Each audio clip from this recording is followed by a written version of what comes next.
అందరికీ నమస్కారం. ముందుగా శ్రీమాత్రే నమః, శ్రీ గురుభ్యో నమః. గంగాధర్ వాస్తు జ్యోతిష్యాల యూట్యూబ్ ఛానల్కి స్వాగతం అండి. మనం ఈరోజు వాస్తులో చర్చించుకోబోయే టాపిక్ ఏంటంటే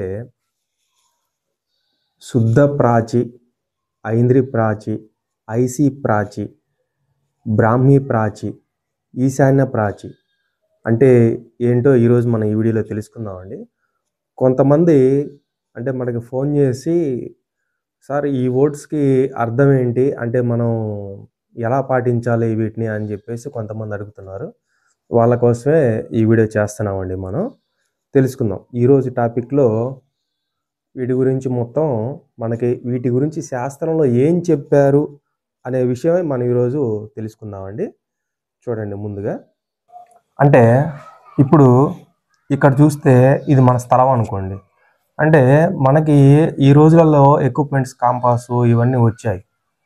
అయితే పూర్వం రోజులలో ఇవేం ఉండేది కాదనమాట. అయినా కూడా వాళ్ళు ఎలా అంటే మన తూర్పు దిక్కుని ఎలా కనిపెట్టారు, ఎలా 90 degreesని కనిపెట్టారు అనేది మనం చూద్దామండి. ఇప్పుడు ఇది మన స్థలం అనుకోండి.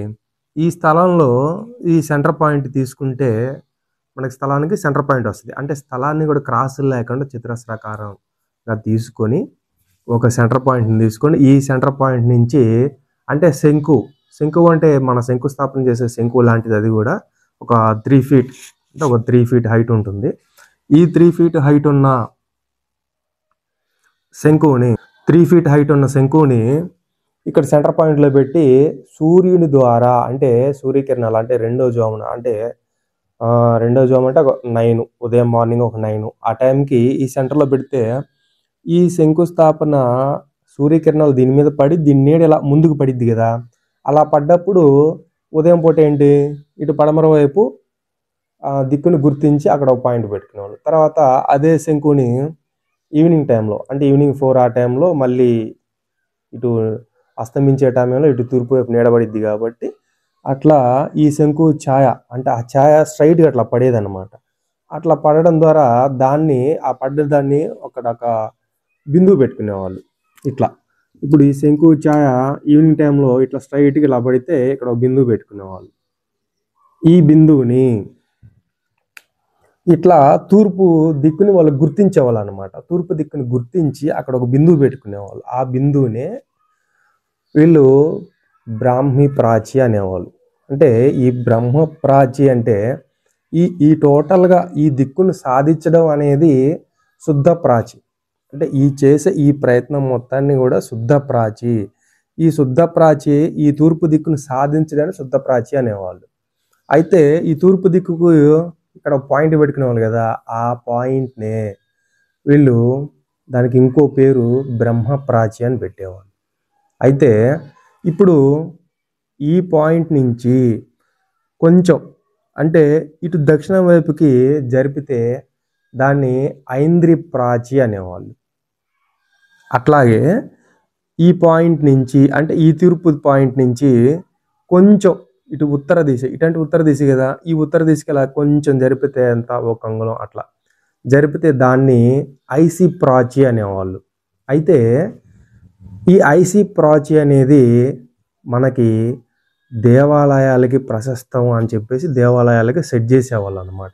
ఐసీ ప్రాచిని దేవాలయాలకు సెట్ చేయడం వల్ల ఆ ఐసీ ప్రాచి అలా పెంచడం వల్ల చాలా మంచిది అని దేవాలయ ఆగమ శాస్త్రాల్లో కూడా ఉండడం వల్ల ఈ ఐసీ ప్రాచి అనేది దేవాలయాలకు ప్రశస్తం అని చెప్పేసి మనకు తెలియజేశారన్నమాట.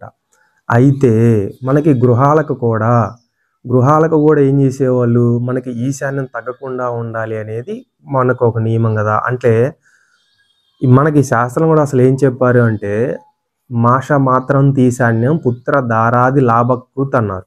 అంటే మనకి గృహానికైనా సరే ఈశాన్యం తగ్గకూడదు. అంటే మినపగింజంత పరిమాణంలో ఈశాన్యం పెరిగినా కూడా భార్యాపుత్రులకి లాభము అని చెప్పారు. అంటే అక్కడ మీనింగ్ ఏంటి, ఈశాన్యం తగ్గకూడదు, కొంచెం మినపగింజంత అంటే ఇంత పెరిగినా చాలు అనేది కాన్సెప్ట్. అయితే మనకేంటి ఈ టోటల్ గృహానికి, ఇప్పుడు ఇది గృహం అనుకోండి, ఈ టోటల్ గృహానికి ఈశాన్యం ఈ పాయింట్ అన్నమాట కొంచెం ఒక్క హాఫ్ ఇంచ్, కొంచెం హాఫ్ ఇంచ్ అనేది పెంచేవాళ్ళు అనమాట. ఎందుకంటే ఈశాన్యం తగ్గకూడదు అన్న కాన్సెప్ట్తో.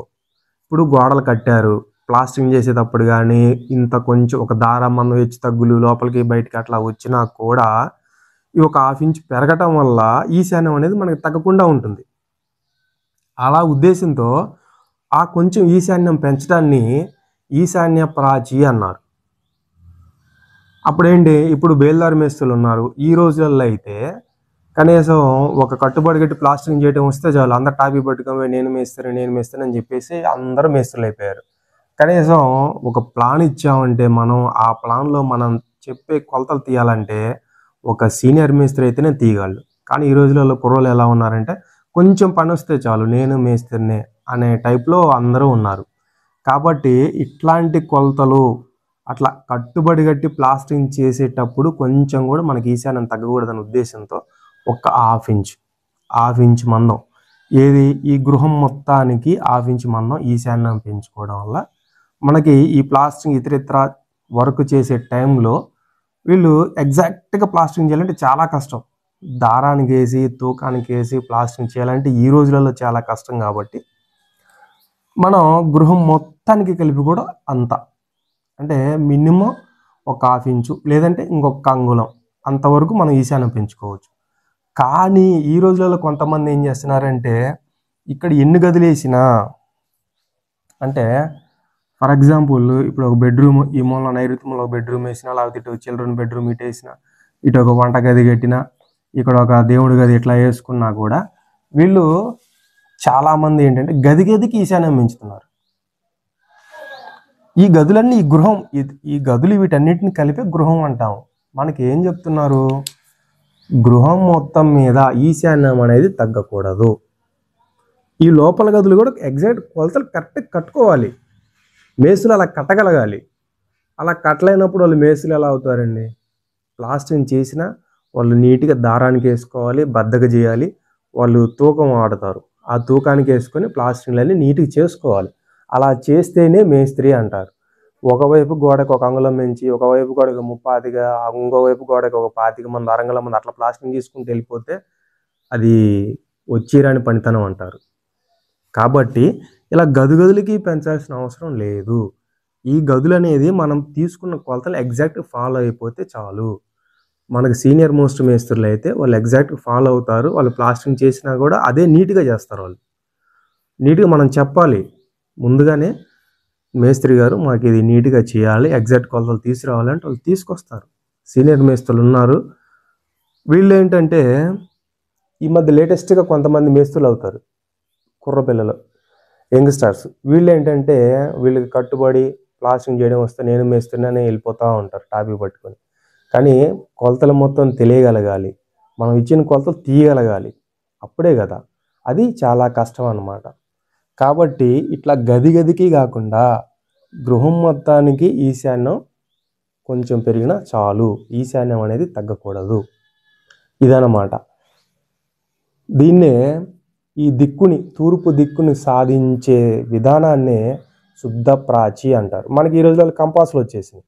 మనకి కంపాస్ వాడు కొనుక్కొని చూసుకుంటే మనకి ఎటు సౌత్, నార్త్, ఈస్ట్, వెస్ట్ అని మనకి ఈరోజు కంపాస్లో చూపించేస్తుంది. కానీ ఆ రోజులలో, పూర్వం రోజులలో, ఇవన్నీ లేని రోజులలో వాళ్ళు అలా దిక్కులను సాధించేవాళ్ళు.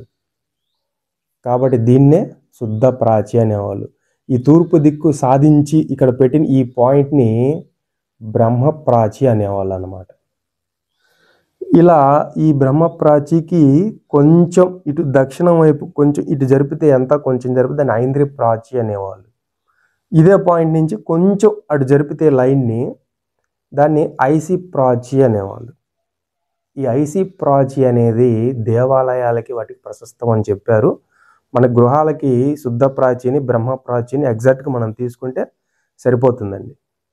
కాబట్టి మనకి ఈశాన్యం తగ్గకూడదనే ఒక ఉద్దేశంతో ఈశాన్యాన్ని కొంచెం పెంచుతున్నాం. కాబట్టి ఈ ఈశాన్యాన్ని, ఈశాన్యం కార్నర్ పెంచుతున్నాం కాబట్టి ఈశాన్య ప్రాచి అని మనకి శాస్త్రంలో తెలియజేశారనమాట. ఇది శుద్ధ ప్రాచి, ఈశాన్య ప్రాచి, ఐంద్రి ప్రాచి, బ్రాహ్మీ ప్రాచి, వీటి మీనింగ్ ఇదన్నమాట. కాబట్టి జాగ్రత్తగా మనం దిక్కులకి కట్టుకోవాలి ఇల్లు ఎప్పుడైనా సరే, విదిక్కులకి కట్టుకోకూడదు. ఇప్పుడు చాలామంది ఏంటంటే ఒక సైట్ని వీళ్ళు ఏం చేస్తారు, కొంతమంది మేస్తులు మట్టంతో లైన్ సెట్ చేసేటప్పుడు ఉత్తగా ఒక లైన్ తీసుకుంటారు. ఒక ఫ్లాట్లో ఇప్పుడు ఇది ఫ్లాట్ అనుకోండి, ఇదే ఫ్లాట్ అనుకోండి, ఈ ఫ్లాట్లో ఒక లైన్ దారం కట్టేస్తారు, రెండో లైను మట్టానికి తిప్పుతూ ఉంటారు. కానీ ఈ లైను ఇప్పుడు ఇది నైరుతి వాయువ్యం అనుకోండి, అంటే ఇప్పుడు ఈ దిక్కులు ఉన్నాయి కదా, తూర్పు పడమర దక్షిణం ఉత్తరం, ఈ లైన్ సాధించే లైను ఈ ఉత్తర దక్షిణాలకి కరెక్ట్గా సెట్ అవుతుందా లేదా, అంటే దిక్కులలోకి వస్తుందా విదిక్కులలోకి వస్తుందని తెలియాలి ఫస్ట్. చాలామంది అది పట్టించుకోరండి. చాలామంది అది పట్టించుకోకుండా ఇటు దారం కట్టేసి రెండో దాన్ని మఠానికి తిప్పేసి ఆ గృహం మొదలు పెడతా ఉంటారు. గృహం ఎప్పుడైనా సరే దిగ్గతం మందిరం కార్యం తద్వారంతు విశేషత విదిగ్గతం గృహద్వారం సర్వదోషకరం రుణ అని చెప్పారు. అంటే గృహం అనేది దిక్కులకి సరిపడేటట్టు కట్టుకోవాలి. అలాగే గృహ ద్వారాలు కూడా విదిక్కులకి పెట్టకూడదు అని మనకు శాస్త్రంలో తెలియజేశారు. కాబట్టి చెప్తున్నాను, ఈ మట్టానికి సెట్ చేసే ఈ లైన్ కూడా ఇట్లా తూర్పుకి ఇటు ఉత్తరాలకి మనం సరైన దిక్కుల్ని తీసుకున్నామా లేదా అని చెక్ చేసుకోవాలి. ఫస్ట్ వీళ్ళు చెక్ చేసుకోవాల్సింది ఇదే. చాలామంది ఒక సైడ్ దారం కట్టేసి ఒక సైడ్ మట్టానికి తిప్పేసి కట్టేస్తూ ఉంటారు. అది ఒక్కో చోట ఏం జరిగిద్ది అంటే, ఇప్పుడు తూర్పు దిక్కు ఎగ్జాక్ట్ 90 degrees అని అంటే ఒక్కోసారి 100 degreesకి వస్తుంటుంది, లేదంటే ఇంకొక వెళ్ళేమో 80 degrees 75 degreesకి అట్లా వెళ్తూ ఉంటాయి. ఆ ల్యాండ్ని బట్టి ఆ రోడ్డుని బట్టి మనం దిక్కులకు సరిపోయేటట్టు గృహాన్ని మనం లైన్ సెట్ చేసుకోగలగాలన్నమాట. అది ఫస్ట్ పాయింట్. అది సెట్ చేసుకోవడం అనేది తెలియాలి. చాలామంది మట్టానికి తిప్పా ఉంటారు. మట్టానికి తిప్పడం అంటే 4 మూలలు సమానం చేయడం ఓకే, కానీ దిక్కుల్ని కూడా కనుగొనబడాలి. మనం దిక్కుల్ని కూడా కనుక్కోవాలి. మన గృహం దిక్కుని చూస్తుందా విదిక్కుని చూస్తుందా. గృహం కూడా ఇప్పుడు తూర్పు దిక్కు ఇలా ఉంటే మనం స్ట్రైట్గా ఇలా తూర్పు దిక్కునే చూడాలి. ఇట్లా తూర్పు దిక్కుంటే మనం ఇట్లా ఈశాన్య మూలకెళ్ళి ఇట్లా తిరిగి చూసామనుకోండి, ఇప్పుడు దిక్కు ఇటు ఉంటే మనం ఇటు చూస్తున్నాం. అట్లా గృహాలు కూడా ఇట్లా విదిక్కులను చూడకూడదు, దిక్కునే ఇట్లా చూడాలి. ఇప్పుడు తూర్పు దిక్కు ఇలా ఉంటే తూర్పు దిక్కునే చూడాలి. అట్లా చూడాలనే మనకి శాస్త్రంలో కూడా తెలియజేశారనమాట. అలాగే ద్వారాలు కూడా విదిక్కులలో కాదు దిక్కుల్లోనే పెట్టమని మనకి చెప్పారు. దిగ్గతం మందిరం కార్యం తద్వారంతు విశేషత విదిగ్గతం గృహద్వారం సర్వదోషకరం రుణ అని చెప్పారు. దిక్కులు కట్టిన గృహాలలో ఏ కార్యాలైనా సరే సఫలమవుతూ ఉంటాయి. అట్లాగే ద్వారాలు కూడా దిక్కులలో పెట్టమని చెప్పారు. విదిక్కులలో పెడితే దోషాలు వర్తిస్తూ ఉంటాయి కాబట్టి విదిక్కులను చూస్తూ ఉంటాం మనం లేస్తే. అందుకని చెప్పేసి మనం దిక్కులకి ఫస్ట్ ఆఫ్ ఆల్ గృహం నిర్మించుకునే వాళ్ళు దిక్కులకు చూసుకోవడం సెట్ చేసుకోవాలి, దిక్కులు కనుగొనబడాలి. ఈ టాపిక్ మీకు కనుక నచ్చితే మీ ఫ్రెండ్స్ అండ్ ఫ్యామిలీ మెంబర్కి తెలియజేయండి. మనం నెక్స్ట్ ఇంకో వీడియోలో ఇంకో టాపిక్తో మళ్ళీ కలుద్దామండి. అంతవరకు సెలవు. జై శ్రీరామ్.